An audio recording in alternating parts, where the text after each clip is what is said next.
Hai, sebagai remaja putri, kita pasti ingin selalu sehat, cantik, dan cerdas. Seperti kelima remaja putri ini, sehat, cantik, dan cerdas tanpa anemia. Yuk kita temukan caranya di sini. Pertama, kita perlu tahu dulu anemia itu apa sih? Anemia adalah suatu kondisi tubuh di mana kadar hemoglobin di dalam darah lebih rendah dari normal. Gejala yang umum dirasakan dikenal dengan sebutan 5L. Selain 5L, kita mungkin akan merasa pusing, berkunang-kunang, gampang mengantuk, dan sulit konsentrasi. Terkadang orang menganggap anemia itu sama dengan tekanan darah rendah. Padahal itu adalah dua hal yang berbeda loh. Anemia berhubungan dengan kadar Hb yang kurang di dalam darah. Sedangkan tekanan darah rendah berhubungan dengan kerja jantung yang kurang kuat memompa darah ke seluruh tubuh. Perbedaan lainnya, kalau anemia diketahui melalui pemeriksaan darah, tekanan darah rendah diketahui dengan pemeriksaan menggunakan alat ukur yang dipasang di lengan. Kalian ingin tahu nggak apa sih yang terjadi di dalam tubuh kalau kita mengalami anemia? Bila kita anemia, sel-sel tubuh tidak mendapat cukup oksigen. Mengapa? Karena di dalam sel darah merah, Hb lah yang berfungsi mengikat dan mengedarkan oksigen ke seluruh tubuh. Jadi, bila kadar Hb kurang, jumlah oksigen yang dibawa sel darah merah ke seluruh tubuh juga tidak cukup. Makanya, badan terasa lemah dan sulit konsentrasi. Sebaliknya, bila kita tidak anemia, sel tubuh kita mendapat cukup oksigen karena sel darah merah kita mengandung Hb yang cukup. Kalian mungkin bertanya lagi, kenapa ya kita harus peduli tentang anemia?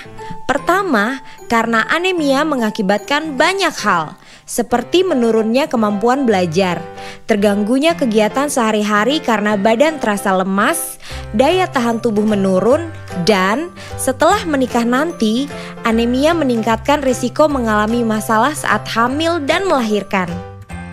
Selain itu, ternyata 1 dari 4 remaja putri di Indonesia mengalami anemia. Banyak ya? Anemia disebabkan oleh 3 faktor. Pertama, kurangnya asupan terutama protein, asam folat, vitamin B12, dan zat besi. Kedua, pendarahan misalnya menstruasi dan kecacingan. Dan ketiga, faktor genetik seperti penyakit talasemia. Di Indonesia dan juga di banyak negara lainnya, penyebab utama anemia adalah kurangnya asupan zat besi. Menurut kalian, apakah remaja putri berisiko tinggi mengalami anemia? Ya, kalian benar. Remaja putri berisiko mengalami anemia karena 3 hal berikut. Pertama, kebutuhan zat besi yang tinggi karena pertumbuhan dan perkembangan yang cepat di masa pubertas. Kedua, kehilangan zat besi akibat pendarahan saat menstruasi. Ketiga, kebiasaan makan yang kurang baik, yaitu asupan zat besi yang kurang terutama dari pangan hewani. Kalian tahu nggak? Saat kita sudah merasakan gejala anemia, itu artinya anemia yang kita alami sudah parah. Kekurangan zat besi di tahap awal seringkali tidak menimbulkan gejala yang bisa kita rasakan. Padahal fungsi tubuh sudah terganggu. Jadi jangan tunggu sampai muncul gejala ya. Mencegah anemia. Caranya gimana? Caranya, penuhi kebutuhan harian zat besi dengan mengkonsumsi makanan yang kaya sumber zat besi, baik yang bersumber dari pangan hewani dan nabati, serta minum tablet tambah darah atau TTD 1 tablet sekali seminggu. Selain itu, konsumsi buah kaya vitamin C akan membantu meningkatkan penyerapan zat besi. Ini adalah contoh beberapa bahan pangan hewani dan nabati sumber zat besi. Selain kandungan zat besinya yang secara umum lebih tinggi, zat besi dari pangan hewani diserap tubuh dengan lebih baik dibandingkan dari pangan nabati. Sayangnya, beberapa remaja putri tidak mau makan pangan hewani terutama daging karena takut gemuk. Benar nggak ya makan daging itu bikin gemuk? Jawabannya adalah tidak. Bila dikonsumsi tidak berlebihan. Agar tidak mengalami kegemukan, jagalah asupan kalori agar tidak berlebih dan lakukan aktivitas fisik untuk membakar kalori. Selain mengkonsumsi makanan kaya zat besi, konsumsi TTD sangat membantu memenuhi kebutuhan zat besi harian. Bagaimana cara minum TTD? TTD diminum 1 tablet sekali seminggu di hari yang sama. TTD diminum setelah makan dengan air jeruk atau air putih. Jangan minum TTD dengan teh, susu, atau kopi, karena dapat mengurangi penyerapan zat besi yang ada di TTD. Dan setelah minum TTD, makanlah buah yang mengandung vitamin C untuk meningkatkan penyerapan zat besi. Ada yang bilang minum TTD menyebabkan mual. Benar nggak ya? Benar, tapi hanya pada sebagian orang. Untuk mengurangi kemungkinan mual, minumlah TTD setelah makan. Jadi perut tidak dalam keadaan kosong. Selain itu, tubuh kita akan menyesuaikan, sehingga perlahan-lahan kita tidak mengalami mual lagi setelah minum TTD. Minum TTD juga menyebabkan tinja berwarna agak kehitaman, tapi jangan khawatir ya, semua itu tidak membahayakan kesehatan. Apakah minum TTD secara rutin berbahaya untuk kesehatan? Jawabannya adalah tidak, karena tubuh kita mempunyai pengaturan zat besi yang otomatis. Bila tubuh kekurangan zat besi, maka asupan zat besi dari makanan dan TTD akan diserap tubuh lebih banyak. Sedangkan bila tubuh cukup zat besi, penyerapan zat besi akan lebih sedikit. Zat besi yang berlebih akan dikeluarkan tubuh melalui tinja. Itu sebabnya saat minum zat besi, tinja berwarna agak kehitaman. Jadi sekali lagi, konsumsi TTD tidak berbahaya untuk kesehatan. Dan sekarang aku tahu, bila anemia, kemampuan belajar menurun dan kegiatan kita terganggu. Kurang asupan zat besi adalah penyebab utama anemia. Remaja putri memiliki risiko yang tinggi mengalami anemia. Anemia harus dicegah sebelum muncul gejala.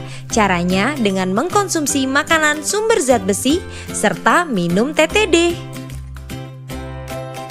Jadi tunggu apa lagi? Yuk bersama kita cegah anemia. Dengan dukungan guru, keluarga, serta petugas kesehatan, kita semua pasti bisa menjadi sehat, cantik, dan cerdas tanpa anemia.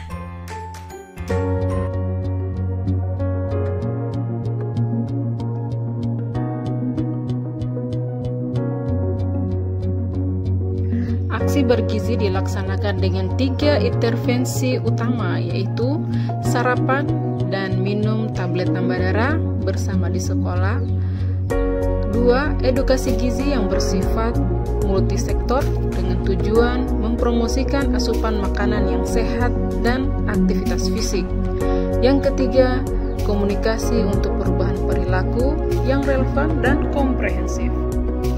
Implementasi aksi bergizi tentunya diintegrasikan dengan trias UKS, yaitu 1. Pendidikan kesehatan, 2. Pelayanan kesehatan, 3. Pembinaan lingkungan sehat.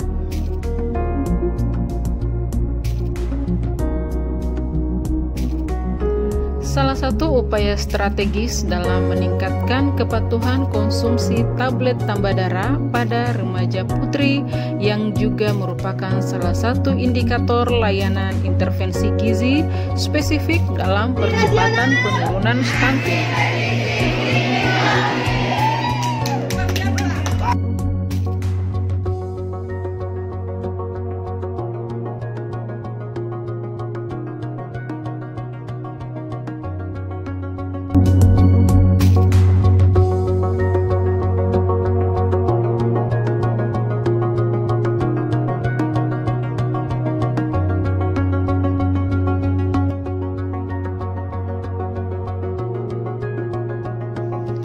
Adapun rangkaian kegiatan aksi bergizi terdiri dari senam bersama, sarapan pagi bersama, minum tablet tambah darah, mengisi aplikasi ceria, serta dilanjutkan dengan sesi edukasi oleh dokter.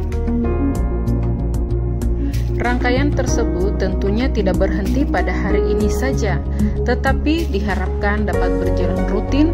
Oleh karena itu, peran pimpinan sekolah dan seluruh warga sangat diharapkan.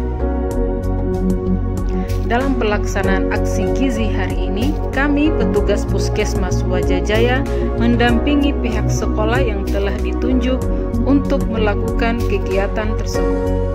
Suksesnya kegiatan hari ini tidak luput dari kerjasama tim Puskesmas Wajajaya, baik yang di depan layar maupun di belakang layar.